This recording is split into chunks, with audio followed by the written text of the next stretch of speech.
Welcome to the Mrs. R Relevant Daily Draft Podcast. It is our Friday edition, joined by Anthony, special guest John, special guest Benjamin.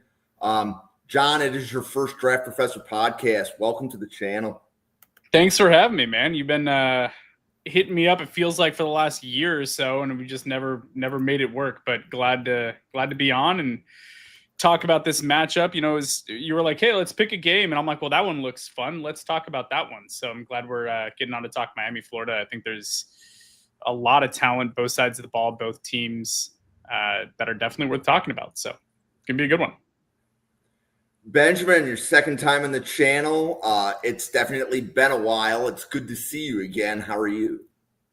I'm doing all right. Got a little of the seasonal allergies going around here in East Tennessee, so hopefully my voice holds up for the entire show. But really excited to dive into this matchup. It's going to be a fun one. Like a lot of the prospects that are on both teams, I think Miami's probably shown a lot more to this point in the season. But we'll see if Florida can bounce back in a rivalry spot. Yeah, so Anthony, when you look at the Miami-Florida game, what stands out to you from a draft perspective as we look at ranked Miami playing unranked Florida?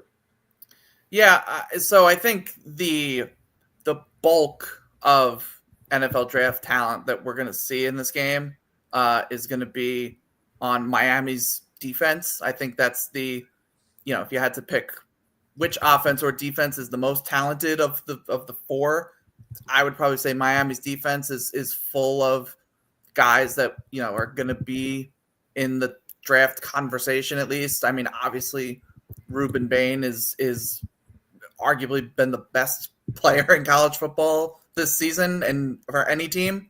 He was my number one player coming in, and his matchup with Austin Barber, the left tackle for Florida, is going to be like probably a game-defining matchup, as well as other members of the Florida offensive line that have draftable grades as well. So the Miami's defense, they've played very well these first few weeks. How will they handle Florida's offense coming off just a horrifically bad game against LSU? DJ Lagway throwing 5 picks. So I'm excited to see if this Miami defense can kind of keep the train rolling, and there's several prospects that we're going to talk about that can keep building their draft stock with another big game. So, John, where are you on Ruben Bain right now? I love Ruben Bain. He's just the epitome of an early first-round edge rusher. He's strong. He's fast. He's got great hands. He's got a great motor. I think that he's been relentless, and I think that Anthony said it right. I mean, the battle with Florida's offensive line, the entire left side of their offensive line into center, those three all profile as being draft prospects. It's a good group on the left side of their line. So do we see Bain kind of stick on that edge? Do we see them rotate him around and kick him over to the other side to try to get him some easier looks? Really curious what it's going to look like. But yeah, that matchup between Bain and Barber is a hyper athletic offensive lineman, so he can keep up with Bain's speed.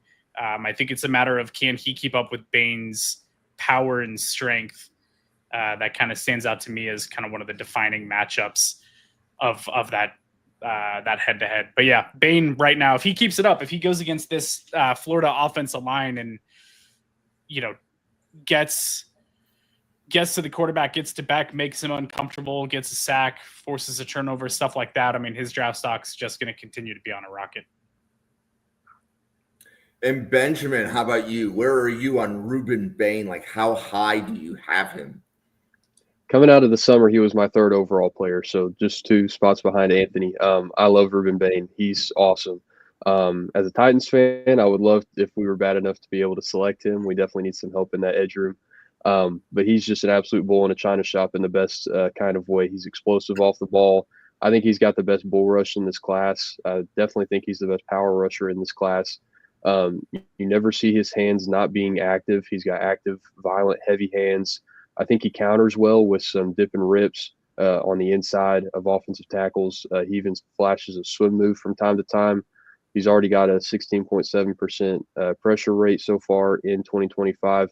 I don't think he's necessarily the bendiest rusher, but that was more of a concern that I saw last year when he was battling through some of those injuries. I think as you've seen him get more healthy this season, he's shown more of that ability to turn the corner. And I think he's been a lot better to start the season at setting a hard edge in the run game. I think he's an excellent shedder of blocks in the run game as well. And if the season ended today, I would be comfortable taking him first overall. Okay. And Benjamin, question. We were talking about this a little bit pre-show right before you joined. What could Austin Barber do against Ruben Bain to put him in the first round conversation for you? I was a guy that was higher on Austin Barber than a lot of the draft community coming out of the summer. He was my 46th overall player. I had him as my 7th offensive tackle. Really, the thing that I liked about Barber is he seemed adequate to above average at just about everything. Like John mentioned, he's a good athlete. I thought his hand usage was pretty proficient. I really liked what I saw from him as a pass protector. Want to see more as a run blocker in terms of strength, but he always seemed to be in the right place at the right time, always seemed to be on his assignments, gets to his landmarks pretty efficiently. I thought he had good accuracy at the second level against linebackers, but specifically against Ruben Bain, this is just a tough matchup. I think he's got the athleticism to be able to handle Ruben Bain, but Ruben Bain is just a freak athlete, but he's also freakishly strong. And that was one of the concerns I had with Austin Barber. I didn't think his anchor was terrible, but I did think at sometimes he allowed defensive linemen to get into his chest and extend on him. So if Ruben Bain, even though he's sawed off, he knows how to use his length well. So I think if Austin Barber doesn't time his punches well, it could be a long day for him. But if Austin Barber has a productive day, then could definitely see him jumping into that late first round conversation. Anthony, where are you on Austin Barber right now? I'm actually, and not trying to one up Benjamin, but I actually had him at 41. Oh yeah, well he's my first overall player, Anthony. So right, right, yeah. My top two was Bain and Barber. What now? Exactly. But that's the next law firm. No, but I think I see him very similar to how Benjamin described him. Very athletic. I don't think he has glaring weaknesses. I would say, as John alluded to, like I think the power is going to be the question mark when he goes against Ruben Bain, who's basically just like a freight truck, packed into like this compact, but just sturdy frame. So that'll be interesting too. I think the other thing that I'm going to look for is Austin Barber had 9 penalties in 2024, and he's already got 2 this season. If he may have good PFF grades, but if he's getting penalized, NFL coaches are not going to take too kindly to that. So if Bain is able to, manipulate him and force him into some holds, force him into some, bad blocks, that will be something worth watching too. But I think Austin Barber, at the same time, I think Austin Barber has a really good chance to put himself on the map. I feel like overall, the top tackles have kind of been pretty hit or miss this season. Mawanoa is somebody else that we'll talk about that's in this game. He's played well, but there's still questions if he will be a tackle in the NFL. But Austin Barber has a chance to kind of like, if he has a good game, he could certainly be like, oh, okay, this is somebody that could be one of, if not the top tackle taken in April. Just to interject on that, I think that NFL scouts are going to see the same thing, right? That he sometimes is a little bit light in his base. He's not like the most powerful offensive tackle. Well, if he can hold up against Ruben Bain, who's 6'3", 275 pounds, rocked up and runs through a brick wall on every play, like that does great things for Austin Barber's evaluation. So just to kind of cherry on top of what you're saying, yeah, like this is huge for him in terms of the tape that he's able to put out there against a very strong pass rusher. Yeah, I don't think Barber needs to dominate. Like Barber doesn't need to kick Ruben Bain's ass. Like it'd be great if he did, obviously, but like yeah, as long as he doesn't get, like Caden Proctor week 1, then he'll be good. So John, you had mentioned pre-show that you had some questions on Austin Barber. This is probably as good of a time as any to bring him out there. Yeah, I mean, it's really just kind of what's already been said, right? Like my notes from him in terms of looking at what he did last year, he's fleet-footed offensive tackle with a big frame, but somehow seems to play almost too light. His power has continued to develop to the point that it's above average most of the time, but I'd still like to see him play with more strength.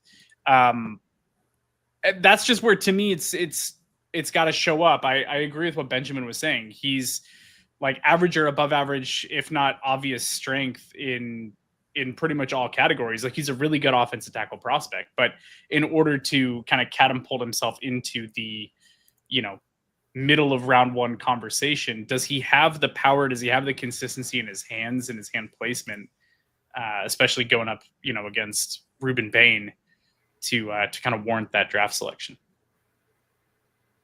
Okay. And Benjamin, if we're not talking about Ruben Bain or Austin Barber, where's the next place you're going to look at this game from a draft perspective? I would probably look at the matchup, whoever Francis Mauigoa ends up facing. There have been a couple reports that George Gums, who we may talk about later, one of the Florida edge rushers, may be out for this game. But Florida's got a couple other edge rushers like Tyreek Sapp, like Cameron James, I think is a guy that we'll also mention. Like Anthony has mentioned, I'm leaning towards him being a guard. I do like him as an athlete. I really like his frame at 6'6", 335. There were just times last season, and he's cleaned this up a little bit this year, where his feet and his hands seemed to be a little bit out of sync, and he lost to inside counters quite a bit in both pass protection and in the run game. But I like what he does as a puller, which is why I think even in a gap scheme, he would be a really effective puller. And I did like, even though the timing was out of sync at times, I did like the placement of his hands in pass protection. So that would probably be the next place that I look, just seeing a couple of those Florida edges against Francis Mauigoa. Anthony, where are you on Francis Mauigoa?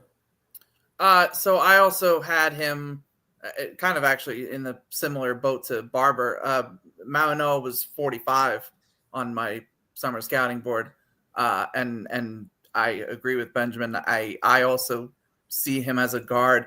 I haven't seen anything to dissuade me from the concerns I have with his anchor. There are times where he goes out there and looks like $1 million. You see the great usage of his hands. He gets he's a good wide base, and he can get his hands on guys and just control them, with his fundamentals and also just this natural power that he has. There are just times though where, he either just doesn't land a punch, or he doesn't, he's not set in his base, and he just gets, shoved back into a defender. I also feel like there are times where he just, I don't know if it was a awareness thing, or if it was just, a football, IQ kind of thing. But, there are times where he just misses stunts and misses when he's, trying to, do like a pull block. He'll whiff and just miss, defenders. So, and for somebody who is as athletic he is for being a 330-pound man, like it's kind of bizarre to see that sometimes he just doesn't land where he needs to land. So I have those questions. I do think he is a guard. But yes, I will be very interested to see if it is George Gums, or potentially like he could even maybe see some Tyreek Sapp if they decide to kind of move him out as more of in the 5-tech spot, depending on what alignment they have. It'll be interesting to see for sure. But he's looked, to his credit, he's looked very good in the first few weeks of the season. He looked really good in the Notre Dame game. Looked pretty decent against South Florida. So he's doing well. But again, I haven't seen anything to like dissuade the concerns that I had coming into here. John, where are you on Francis Mauigoa? Yeah, a lot of the same. I have him as a second round grade, like a fringe, first round to second round grades, as similar as them. A lot of the same concerns, but man, he is strong as an ox. And he'll have some plays where he flashes that power and he's just straight up throwing people out of the way. And you're like, dang, okay, that plays. So the upside is there. I know there's a lot of questions about whether or not he's going to stick a tackle or go to guard. I think it kind of just remains to be seen for me. I think that because of his traits and his athleticism and his strength, and he's got the frame for it, that I think that it can go either way. I think that there's going to be some NFL teams that might just like him as a tackle and think that they can kind of develop and work some of those kinks out. But I don't hate the idea at all of him moving inside to guard. I think that it would suit him really well, especially in his run blocking and utilizing that power and not having to play in quite as much space. I think that it would be a really good thing for him. So yeah, same as what we're hearing. He's a really high upside player. And just like, I mean, it's just kind of redundant and we can say it about everybody, but it's an opportunity to improve your draft stock. You're going against good talent in this game, going against a couple of, potential first round defensive linemen in Bain and Sapp. It's a really good opportunity to not look foolish, just look solid, like Anthony was saying, don't have a Caden Proctor week 1 performance where you fall on your face 4 times. But yeah, really good opportunity to show up against a good defensive line and solidify himself as a top offensive lineman in this class. Yeah, so John, as we were prepping for the show, you actually just did a good segue into the next player. So apparently the first few times I had heard Tyreek Sapp, those people were lower on him than I think the 3 of you are as consensus. You said Tyreek Sapp, possible first round talent, right? So how high are you on Tyreek Sapp? Why is my link not working? Oh no, I gotta find his grading sheet another way. But I like Tyreek Sapp a lot. I really enjoyed what I saw from watching last year's tape on him, and I think that as he showed up this year, he's continued to put good stuff out there. In terms of my grade on him, he's like borderline round 1 for me. The 6'3", 275. He's basically similar frame to Ruben Bain. Lacks a little bit of the first step explosiveness. Like he's not as quick off the ball as you see from Bain and some other elite pass rushers. But for Tyreek Sapp, I don't know. You can line him up pretty much anywhere across the defensive line. I mean, you'll see him line up at 3 tech. You'll see him inside as like a nose. You'll see him lined up wide. The bend and flexibility, I think, is really good. I think his lateral agility is very, very strong. I like him in run defense and edge setting as well. The motor's great. The power is through the roof. I think that there's a lot to love about him. In my notes, I said that he plays with nearly perfect leverage. Like it just seems like every play he's in like perfect position. And he loves to just take offensive linemen and be like, I'm going to basically just put you here while the play develops. And then I'm going to shed where I need to go and then be able to get off of it and work his way to the ball carrier. And he does it seemingly, effortlessly. So I think that he's a twitched up athlete that could play on a 3-4 defense or a 4-3 defense, and you can have a lot of flexibility with where you want to line him up. Anthony, where are you on Tyreek Sapp? Yeah, so I'm gonna be the Debbie Downer for this portion of the podcast. So I actually had a day 3 grade on him, and dare you? The thing is, I actually don't really disagree with a lot of what John said. I do think he's a super fluid athlete. I do think he is explosive for being 275 pounds. I saw some good power from him. He actually won, like when they played Miami last season, he beat Mauigoa a few times. That was one of the games that made me kind of renege a little on being so high on Mauigoa. I just felt like there were moments where he looked like a first round pick, and then there were moments where like he was just egregiously not involved. Like I really try not to throw around the word lazy for players. It felt kind of lazy to watch him. Like he just did not engage in like multiple important football games. He had 0 pressures against Texas, Georgia, Texas A&M, and Kentucky. Like 4 conference games that, you know, mattered for Florida's season. And, you know, Billy Napier was fighting for his job at that point. So like, I agree. I agree with John. Like there are moments where he looks the part. I agree. He offers, versatility in terms of he can play in a 3-4 or 4-3. If he plays this whole season to the highs that I've seen from him, absolutely I could come around and say first round pick. But until I see a full season of him producing like that, as opposed to just like a couple games, I'm just not gonna totally buy in on him. One counter to that is that he just had 3 pressures against LSU. So I think that helped me a little bit in terms of him showing up in a big spot, because I hear what you're saying, and it's not great.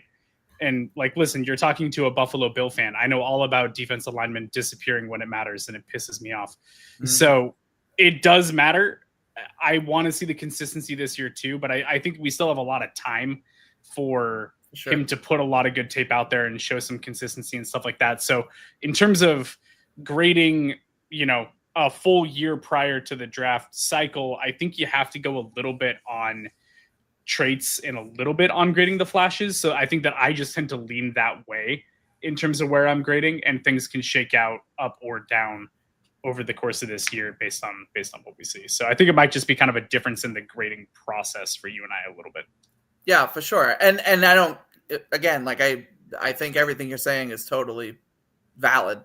And to your point too, like he's actually like this year, like him, I should say him and George Gums have been like the 2 Florida defensive linemen that have like, you know, made an impact. So, you know, I think this year has looked good. You know, by week 8, if he is, you know, doing what he's done for the first 3 weeks, I fully could buy in on him. But yeah, no, totally fair what you're saying. So Benjamin, where are you and Tyreek at? I'm kind of splitting the difference. I would have him in the middle of day 2 range. Kind of echo what they've said. I think he's a strong player. I think he sets the edge well in the run game. I think he makes a ton of splash plays in the run game as well. Still developing as a pass rusher, in my opinion, but I do like what I see from him as a power rusher. Shows a good bull rush, and he's flashed a cross chop a time or two, which is nice to see as he continues to develop that pass rush plan. But like they said, fluid athlete. I think the more tape he's putting out this year, the higher I become on him. Coming out of the summer, I probably would have been comfortable taking him in the 60s range. Now I'd probably be comfortable taking him in the 40s range, maybe the late 30s. But I think he's a guy that could continue to improve. Really excited to see how he turns out once we get to next April. You're saying late 30s, so he falls to the Titans in round 2. I see. I see what well, you're hopefully doing. we get our edge. Just draft them both. So, but yeah, just we draft need them both. both. So I mean, hey. Yeah. So Anthony, if I guess this is probably as good a time as any to talk about 2 Florida players that aren't playing, but are probably high on the draft board. You want to talk about the 2 Florida defensive linemen a little bit more? Yeah, for sure. Well, I'll start with the one that's gone nameless, but you know was potentially the best player out of literally anyone that would have been in this game. So Caleb Banks was 7th. I'll double check now. I think it was 7th on my board coming into the year. Yes, he was 7. So yeah, player 7. He was defensive tackle 2 behind Peter Woods. I fully, we kind of had the conversation about Sapp where I wanted to see more consistency and I wanted to see more, just for a whole season. I fully bought in on Caleb Banks. Everything about him, the size, he's 6'6", 330, like verified 6'6", 335 with 35-inch arms. But as massive as he is, he showed a great first step, some good quickness, like good stack and shed, as you would probably more expect. Like he flashed the ability to be a dominant, run stuffing nose tackle in the middle, but also like flashed that potential to be like an interior pass rusher that, not going to be like any sort of Aaron Donald, but like, could do enough to where like you would want him on, all 3 downs out on the field. And you could expect him to make an impact. The problem is he's already missed. So he missed the first 2 games of the year with a foot injury. He played against LSU, fairly quiet game, but unfortunately he then, I guess, he either aggravated the same foot injury or suffered another foot injury. I haven't been able to confirm if it was like the same injury. But either way, he just had a foot procedure done. He is going to miss. The quote is he's going to be out for a longer period of time. I don't know what that means. It's coach speak for probably at least a couple months. Coach speak for stop asking me the same question every coach week. Speak for shut up. I don't want to talk about it. But it could be the season. We don't know, and maybe whether or not Florida makes the playoff, which probably wouldn't happen. But if they did, that could potentially change the timeline. Sorry, there's a bug in here. I got one of those over here too. So I'm like, it's pissing me off. Anyway, no, but yeah. So anyway, my point is, I'll wrap this up. I love Caleb Banks, the player. If this foot injury is going to keep him out the entire season, I have a really hard time justifying using like a top 50 pick. I mean, we just saw, Deion Walker just went to your guys' Bills in the 4th round. And I do think Caleb Banks, I think Caleb Banks over the summer had a higher grade than what Deion Walker wound up with for me. But these are both big, 330-pound, 6'6", 6'7" defensive tackles with lower body injuries, that they were dealing with. So I am very comfortable with Caleb Banks at pick 32. I'm Good. I'm very that 32 would scare me. If you told me, 75, I could buy in. But using a 1st-round pick on a big defensive tackle with a history of, like, it's not just 1 foot injury. If this was like his first, broken ankle or broken foot or whatever, and he had to get a surgery and whatever, that's one thing. But we're talking about now multiple foot injuries going back several years. He had foot injuries even before the one that he's been dealing with now this season. So you're talking about years of foot injuries for a big defensive lineman. I think in the chat, I forget who it was. It might have been Clay Fink. But somebody mentioned, like, in the NBA, we see this a lot where bigger, big men, the centers and power forwards, suffer these lower body injuries, and they sort of just like deteriorate over time, and they're never able to like get back to the level of play that they were at or that we expected them to be at. Like Greg Oden is a very famous example of that. Hall of Famer Bill Walton. So yeah, I'm from Portland. Thanks. Right. Yeah. Joel Embiid is another one. So like, it's you don't know what you're gonna get. if you're going to get the guy that was so great, or if you're going to get a guy that is never going to be a main contributor. So I would want to speak to, actual doctors and actual medical people. And if they give the green light and say, nope, he's good, we don't fear any sort of long-term risks, then I can full send on a first round pick. But if they tell me, he's this is going to linger for his career, I would be really nervous to invest major draft capital on him. So, Benjamin, where are you on the 2 injured defensive tackles for Florida right now? So with Caleb Banks, I'm somehow even higher on him than Anthony is. He was my second overall player coming out of summer, just behind. We're just trying to just one up each other. That's what this right, yeah.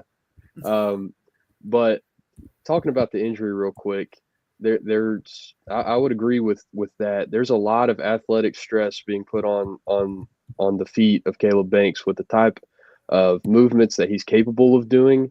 Those feet really have to hold up. And if that's a recurring thing, then that could definitely knock him down the board.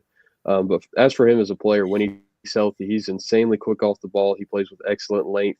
I don't know that I've seen a guy his size be that flexible on the interior of the defensive line, to the point where Florida sometimes would line him up in a 5 or a 7 technique in certain situations.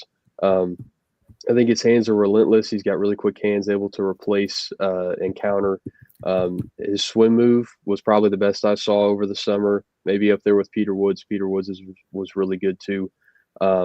Where I described Ruben Bain as a bull in a china shop, Caleb Banks I described as a controlled bull in a china shop, if that makes any sense. Just really powerful, but seemed to be a little bit more control with his hand placement at times. Even showed the awareness to bat down passes at the line of scrimmage. And against the run, I liked what he did as being able to stack and shed and as a penetrator. I thought he penetrated more often than he would take on and shed, but he was really effective at both.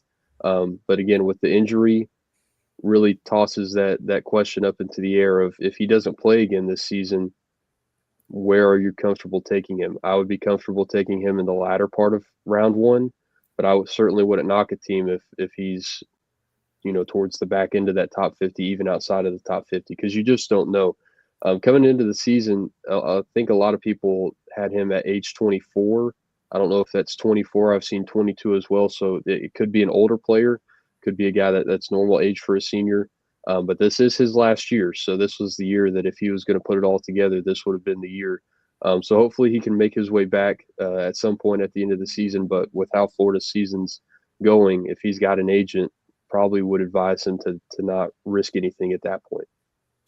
Well, that's interesting. So, John, one of the conversations I have about somebody with Caleb Banks is he probably will raise his draft stock if he comes back for 1 game this year, just to prove that he can play before he enters the draft process.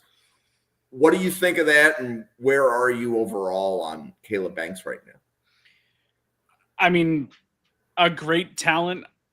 It's hard to argue. I can't argue with anything that Benjamin or Anthony were saying in terms of what they see about him. He's strong. He's explosive. He's fast. He has great agility, great hands, a slew of pass rush in his game for being an interior defensive lineman.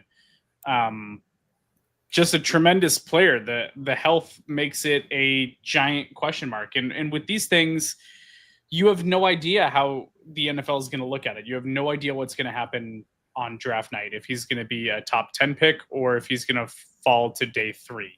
I have no clue. Like, there were reports about Will Johnson's knees this last year where it's like, oh, okay, that might hurt his draft stock a little bit, but no one thought that he would last to where he did with the Arizona Cardinals. Like, everyone thought for sure he was going to be a first round pick, maybe in the teens or 20s, instead of top 5. And then he fell all the way to, what pick was it for Arizona? Late second that they got 40, him? 47, something like that. Yeah. Yeah, somewhere in that ballpark. So you just don't know. And certain teams are going to look at it and say, nope, want nothing to do with it. Certain teams are going to look at it and go, we'll take that gamble and see if he returns to form. So I have no clue. I don't know what I would do. I'm not an orthopedic surgeon. That's not my specialty. I'm not even going to pretend to know how to value the injury risk for it. I just know who he is as a player is incredibly exciting. And I think that if he's healthy, he's an impact interior defensive lineman at the next level. Whether or not we see that, who knows? Can I just add, I'm going to sound like a hypocrite because I just went on this whole spiel about how I wouldn't take Caleb Banks in the first round. But I've heard Trevor Sikkema from PFF make this point too, and I agree with it. And the Will Johnson you mentioned kind of reminded me of this. I think it feels like NFL teams kind of like overplay the medical card a little bit as part of the evaluation process. And there are obviously legitimate, medical risks that players have. And they speak to doctors and medical professionals that are way smarter on all of this than any of us are. And they give their advice, and then the teams weigh the pros and cons, and they do all that.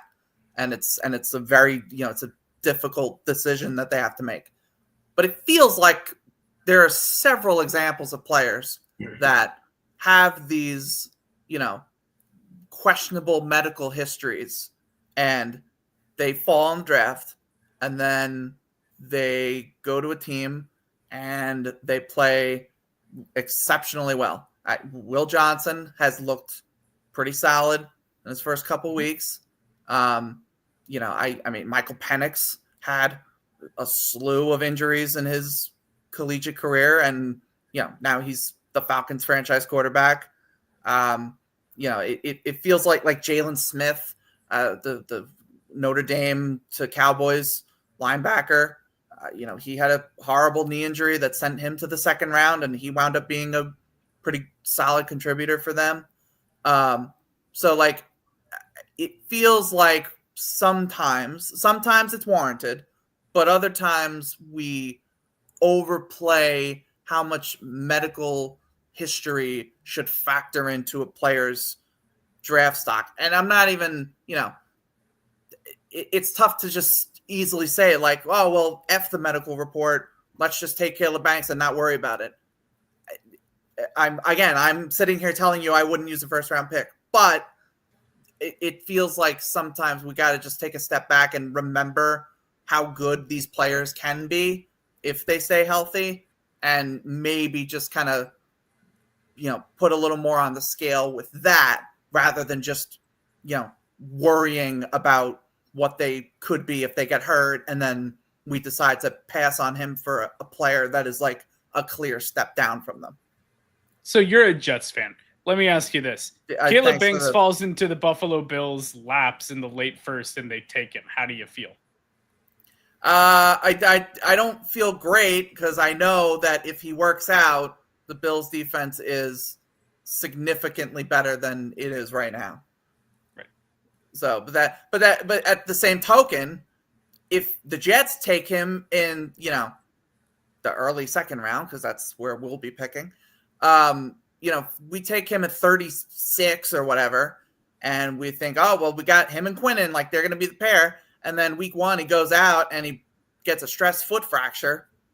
Well, now we just wasted a very high second round pick, which like basically for a late first. So, I see both sides of it, but I completely see what you're saying. Like, yeah, if the Bills took, it's the same, like Jahad Campbell. Jahad Campbell just had all these medical questions, and I had him as a top 10 player. He falls to 32, they traded up, right? 31. They traded up one spot to get him. They traded up one spot, right? It was 31. Sorry. Falls to 31, and they take him, and week one he came out and looked like he could be a freaking rookie of the year contender. And it's like, well, what happened here? How did we let him get to the defending Super Bowl champions and they just got the best linebacker in the draft? Like, so that's what I mean. And then the next pick was Josh Simmons. So I mean, Josh Simmons, another perfect. Exactly. So like that's sort of the, So one of the points that I like to make when you're drafting an injured player is that it really depends on how much job security the GM has. Sure. Brandon Beane, Veach, Howie Roseman have the job security to make that pick. Yep. But if you're Joe Shane, you got to go the other way. You can't, like, my opinion is, like, Shane couldn't even take him at the top of round 2. It's too risky if your job is on the line and you need the player right now. Right? Like, Yeah. I think that factors into it a lot too. Right? Because like Jihad Campbell, there were several teams that needed a linebacker. Right? That I think whenever we were doing mocks, we could put Campbell higher. But if we think about, could the GM take the chance? Maybe not. Yeah, well, and that's why the Cowboys do it too. Their GM has Look at this. pretty Okay, good job security. Frank, I do not hear that I'm right very much. You are my new friend. Congratulations. So, Frank, it's great to see you stop by. Okay, so we have spent 40 minutes on about 5 players. There's a lot more draft eligible players in Miami, Florida. I'm really curious where this group has the wide receivers in the game between CJ Daniel, J. Michael Sturdivant, Eugene Wilson. Those are the 3 big names, and I know that there's a few other wide receivers. But Benjamin, where are you on the wide receivers in this game? Day 2 guys, day 3 guys. What do you think? I think it's interesting if you look at Eugene Wilson, J. Michael Sturdivant, and CJ Daniels. They kind of all fill different roles to me. Eugene Wilson would probably be the guy I have the highest, but he would still be in the middle of day 2 conversation for me. Again, like we just talked about for an extended period, the injury history with him. He had 2 injuries last year that kept him out. I think he only played in 3 or 4 games last season. He had a knee injury in September of last season and then a hip injury in November. But when he's healthy, he's a really quick accelerator. He's dynamite with the ball in his hands. Still developing as a route runner, but some good flashes there. But just get the ball in his hands, and he's going to make some plays happen. CJ Daniels would probably be the guy that would be next on my list. He was the guy that was really productive at Liberty, transferred to LSU last year, kind of got lost in that really talented LSU receiving core, but then gets to Miami last year and this season. In the first game against Notre Dame, we all saw the catch that he made, and he's been more productive so far this season. Explosive player in quick areas of the field, not necessarily the deep speed to take the top off, but he's got great hands. I mean, last 3 years, I put this together. He's 17 of 19 in contested catch situations. That's just under 90%. And I also think he's got versatility across the formation. He's got the size to play X. I think he could be a movement Z. He could be a bigger slot at 6'2", 205 pounds. Still needs to improve at getting off the line against press coverage, but I do like what I see from him so far. And then you've got J. Michael Sturdivant, who transferred over from UCLA.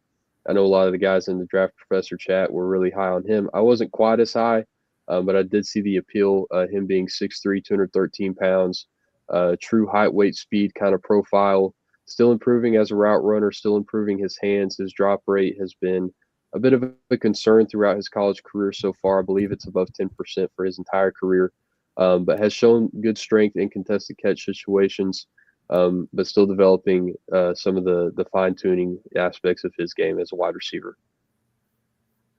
John, how about you? Where are you on the wide receivers in this game?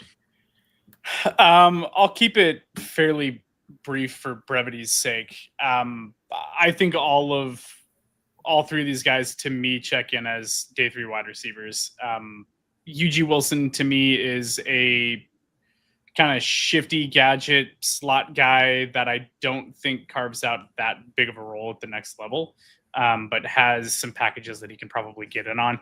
My favorite thing about Eugene Wilson was his week 1 stat line of 5 receptions for -4 yards and a touchdown. That is hilarious. Like, I don't know how that's even feasible. His average per catch was -0.8 yards. So he's like, he listed at 5'10", 194. He's probably like 5'9", 185. But a shifty slot guy that maybe carves out a decent role at the next level. But I can't justify him being a day 2 wide receiver, at least not right now. J. Michael Sturdivant is MVS to me, a just bigger body, deep speed guy that's probably going to have a role in the NFL, but not a whole lot of volume. He's not a volume receiver. He's not a possession guy that's going to create a lot of separation and things like that. But every once in a while, he'll catch a 40-yard pass down the field, and people will get really excited. CJ Daniels, and the drops, just like MVS. CJ Daniels to me is a little bit more interesting than the other two, just because he has size and, like Benjamin said, really good in contested catch situations, and he knows how to use his body really, really well. He's got great body control, as we saw in the ridiculous catches that he's made so far this season. Great hands. So to me, he's a little bit more interesting, but I just think wide receiver is one of those positions where you have to be really standing out to be going in the first 3 rounds. And I'm not quite sure that he's going to generate enough buzz for that to happen, although he's off to a really strong start this year. I think he's caught 14 to 15 targets thrown to him, so he's a really reliable target. And if he keeps it up, and if Carson Beck keeps excelling the way that he does, then maybe Daniels, out of the group of wide receiver in this game, ends up with kind of the highest ceiling on draft day. Daniels had a really good catch against Notre Dame. Like, as I was just watching, the catch was stupid. It was just ridiculous, one-handed falling backwards in traffic. And then against LSU too, he fought through defensive pass interference to make a ridiculous low 2-handed catch, where he didn't even need to make the catch. The flag was already out, but he still basically shoved the defender out of the way, swim moved him to get around him, and went down low for a great catch. So the highlight catches have been great. His body control has been excellent. So I'm intrigued. I think that he's a name that has potential to rise, and maybe he cracks day 2 when it's all said and done. And Anthony, where are you on the wide receivers in this game? So I pretty much 100% agree with John's assessment on Sturdivant. He's a size, speed, athlete guy, but I still don't think the route running is there, and the technique is there. And just the natural separation skills are there to really be anything more than a late day 3 guy for me. Eugene Wilson, I think, has good day 2 talent. I think he's really twitchy. He was a yak machine last year. I think he had 11 yards. He averaged 11 yards after the catch per reception, which is great. For me with him, it's really just the medical thing. I think he had the hip injury that ended his season. I think before that he had a knee injury. Another example of just the lower body just deteriorating.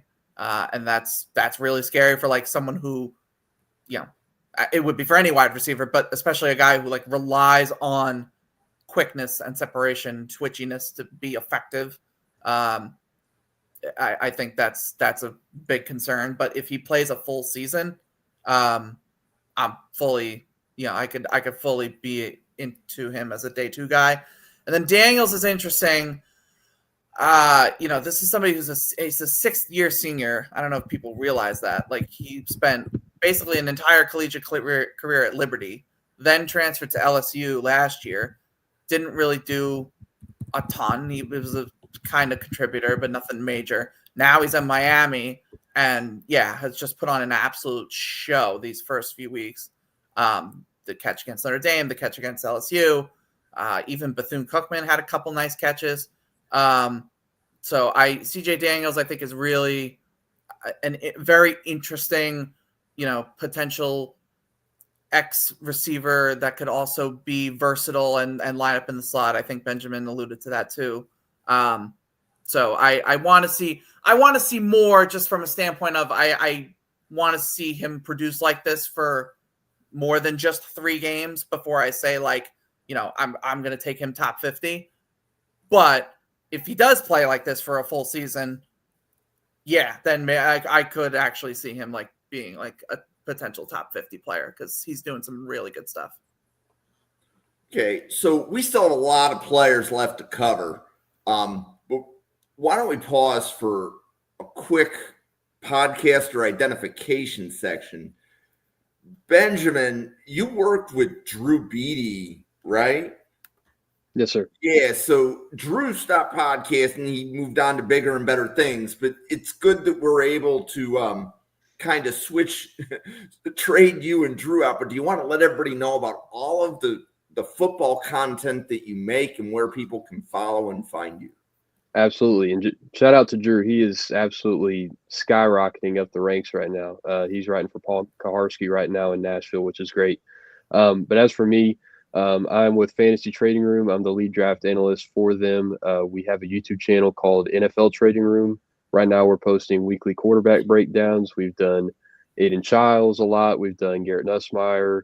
We'll have a Carson Beck one up later this week, maybe on Saturday. But also you can find me on Twitter at Benjamin W. Hodge right there on Twitter. I also am the lead intern for Torres on Tennessee. It's our Fox Sports Tennessee page. We always get a student to run it, so it's my last year running it. If you're into any Tennessee coverage or anything like that, make sure you follow us over there as well. But I'll mostly be on Twitter posting different breakdowns and stuff like that. Again, thank you. Thank you for coming back on. John, you want to let everybody know who you are and how they can find all of your content? Yeah, John Helmkamp at John Helmkamp. I decided to make it really easy for people. My last name's hard enough as it is, so good luck. At John Helmkamp on the platform formerly known as Twitter. I do NFL draft stuff and Bills stuff for Built in Buffalo. Just contributing over there and talking Bills every week. It's been a lot of fun, really enjoying it. Come find me on Twitter. Apparently I'm a new safety apologist based on the group chat today. So apparently I have a lot to learn about the safety position, and we'll be diving into a lot of film at that position here in the coming weeks. So yeah, join me over there. Let's talk some ball and go Bills. Anthony. Yep. You can always find me at X at Anthony_Russo97. I post draft content that sometimes makes people mad and sometimes doesn't. It's really hit or miss. But I got a Substack where I post some draft and NFL and college football stuff. I just did a college football coaching carousel predictions article. We'll see how accurate it is, but I thought it was pretty good. And I'm here every Friday night and Saturday at time to be determined. But we're doing game previews, and we've got position previews coming up. We're gonna dive into the college football games as they're happening tomorrow. And I'm constantly just in the ether, always hovering like a virus. So, well, welcome to the Draft Professor. Just being frank, the show. Thank you for stopping by the podcast. It's great to see you in the chat. We are here every day at 7 p.m. and 9 p.m. Eastern. Next week and the week after, we're doing game previews, and then the draft content's going to shift a little bit, and I'll explain that in a minute. But we're here every day. We could not be here without John, Benjamin, and Anthony showing up once a week so that we can pump out daily draft content. So very appreciative to all three of the other podcasters. Please give them a follow. We can't do this without them.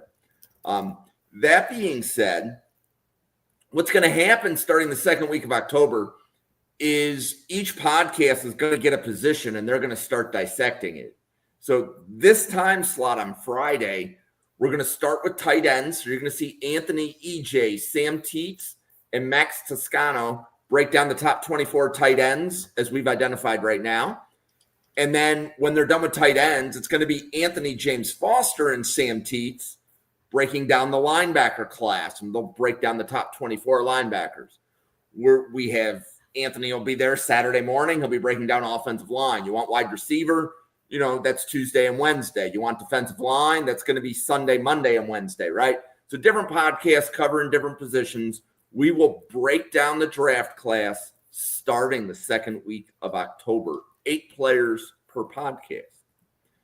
That being said, for Florida and Miami, we still have a lot of draftable players to cover. So here's going to be my challenge to the other 3 podcasters. Talk about a player that hasn't been mentioned yet. And John, I'm going to turn it to you. Somebody we haven't talked about that's in this game, that's going to be in the draft. Give the player 30 seconds of your best. I'll go Miami cornerback Damari Brown. I like him a lot. He's had a little bit of inconsistency so far, but I think that the upside is there. He's a very physical corner with good anticipation. He's a really willing tackler. I think that he triggers well and flies downhill to the ball. Miami uses their corners kind of interestingly. You have Ethan O'Connor, OJ Frederick, and Damari Brown that all kind of like rotate in and out. I had to ask Anthony earlier today. I DM'd him. I'm like, can you help me understand how they're using them? Because I can't understand who I'm looking at on film sometimes. He goes, yeah, they just kind of like cycle through them a little bit. But Damari Brown to me is twitchy and like built and stout. And he's someone that I'm really looking to step up. I think that him against Eugene Wilson is going to be a really interesting matchup in this game. And I'm looking forward to it. Anthony. So I'm also going to do a corner, but I will go to Florida, and I will take Florida corner Devin Moore, who was a player. He was unofficially part of the Anthony Russo team of guys not being talked about enough coming into the after summer scouting. I love his length. He's 6'3", 199 pounds. I still think he's a really good athlete with good recovery speed. This year and as well as over the summer, I saw somebody who could read and react very decisively. I posted a clip today of him making a really good tackle on a 3rd and 4th play in the LSU game this past week. Where he basically just, he was dropping back into coverage, identified the flat route that was going to try to cut up field and get a first down. It was on the 3rd and 4, and he just shot downfield and made a really nice tackle. So he is somebody that I have been a fan of for a while now. He needs to stay healthy. He had a season-ending shoulder injury last year, but if he does, he's looked really good this year, and I would really hope that he lines up with CJ Daniels, because that matchup, the two bigger, stronger players going at each other. Yeah, I would be very interested to see that. I hope we get some of that. Benjamin. I'll just go ahead and take Carson Beck. I didn't really watch him in the summer because I was kind of done with the Carson Beck conversation at that point. I didn't it was just tiring at that point. But we're seeing a lot more of the 2023 Carson Beck so far this season than we're seeing of the 2024. Still got to clean up some of the decision making, especially against South Florida. There were a couple times where a hook defender was able to bait him into a throw. But I think he's really got everything that you would want, not necessarily in a high-level quarterback, but in an NFL quarterback. He's got ideal size at 6'4", 225. He's got a good arm, not necessarily a great arm, but there were some throws even going back to 2023 where it's just absolutely elite velo coming off the hands. But, I mean, he's flashed that at times, but still got to be more consistent with it. But I really like what I've seen from him as a pocket manager. I think he's done well at stepping up within the pocket, helping his offensive line navigate pressure. Still want to see some more things this season, but I think this Florida team is probably going to be his toughest test defensively so far. Notre Dame was probably going to be that test coming into the season, but they've looked pretty rough defensively through 2 games for them so far. And Florida's very multiple defensively. They're going to be a team that mugs the front a lot. They're going to move guys around. They're going to show cover 1 and then rotate into cover 2. They're going to rotate from cover 2 into cover 1. They're going to bring zone pressures. They're going to bring cover 0, even if they're not all on the line of scrimmage. So very confusing defense to play. So we'll see how he handles it. But I really like what I'm seeing from him so far in 2025. Okay. I'm going to go with Miami edge, Akeem Mesidor. So we've talked about a lot of other players. High motor, He's going to be a day 3 player, but you're drafting a player that's going to give you everything he has. John, who's your next player? Oh, we're doing more. I will go with Jake Slaughter. We haven't really touched on him. I think that he has an opportunity to potentially be the top center that gets drafted this year. I think his athleticism, his awareness, his hand usage is great. He always just looks very composed and in control to me, and he has a good anchor and ability to kind of straight arm defensive linemen in front of him to keep the depth of the pocket without allowing the pocket to collapse back onto the quarterback. Really good in the run, really good against the pass. I think there's a lot of people right now talking about him as potentially being the top center. I think that if he continues on the trajectory that he's on, he could be a first round pick. So he's someone definitely worth watching. Miami, we talked a lot about the edges in this game. They're definitely the strengths of that defense. So Jake Slaughter isn't going to have as many tasks, but watch the way that he picks up on the stunts when they try to kick Bain or Mesidor, into the A gaps, and his awareness and his ability to identify what's going on will be a big factor in slowing down their ability to get to the quarterback. Anthony. So I'll stay on the Miami defensive line, and I will go with Ahmad Moten Sr. I feel like everybody's a junior, but he's not. He's a senior. But Ahmad Moten Sr., he's looked really solid these first couple weeks, especially in this past week against South Florida. On paper, he's 6'3", 325 pounds, and just screams, nose tackle, two gapping, big man in the middle. But he's actually flashed some pass rush. A lot of it is, it's not necessarily like pass rush moves. It's more just straight up bullying and power. But it's good to see that. I mean, he's got a pass rush win rate right now of 13%, which for a interior defensive lineman is a solid number. You're very happy with that. A lot of guys don't even usually crack double digits. So he's put up some good numbers so far. As John just talked about, Jake Slaughter is going to be in the middle. The guards as well. Najee Harris. I don't know how to say it. But he's the one guard. And then they've got was it Roger Kearney on the other side? Yeah. So they've got a good offensive line against a good defensive line in Miami. So that is definitely going to be a matchup to watch. And there's several draftable players. David Blay is another defensive tackle Miami has. He's also been good this year. I would say he's the fourth man on that 4-man front. But there's some good talent on that Miami defensive line. I don't know who the defensive line coach is, but he's doing a very good job because they've got some good players. Benjamin. I'm going to go the other side of the ball with Inez Cooper, the right guard from Miami. Just a very large individual, 6'6", 345 pounds. And he plays like it. He's a strong player. He's got a good anchor, plays with a bit of an edge to him, still improving some of the refinements in his game. But I thought the hand usage in pass pro was pretty encouraging. If he can continue to maybe shed, I would say about 10 to 15 pounds, be more athletic. I think he's probably a fine athlete right now, nothing special. But I did like what I saw from him in terms of timing as a puller. He was my 5th guard coming out of summer scouting, my 90th overall player. So I did like a lot of what I saw from him, and he's been pretty effective through 3 games so far this season.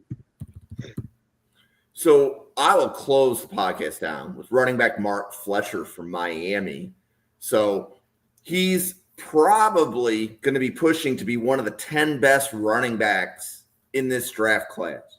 So not necessarily the strongest draft class, but keep your eye on Miami running back Mark Fletcher. And with that being said, that was our big finish.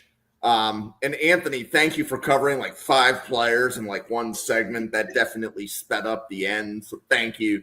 There you go. No problem. But for the 96 podcasters at the Draft Professor, for special guest John, special guest Benjamin, for Anthony, for myself, thank you so much for tuning in. And we'll see you on a podcast again in about 1 hour to cover the Nebraska-Michigan game. Thanks for watching, everybody.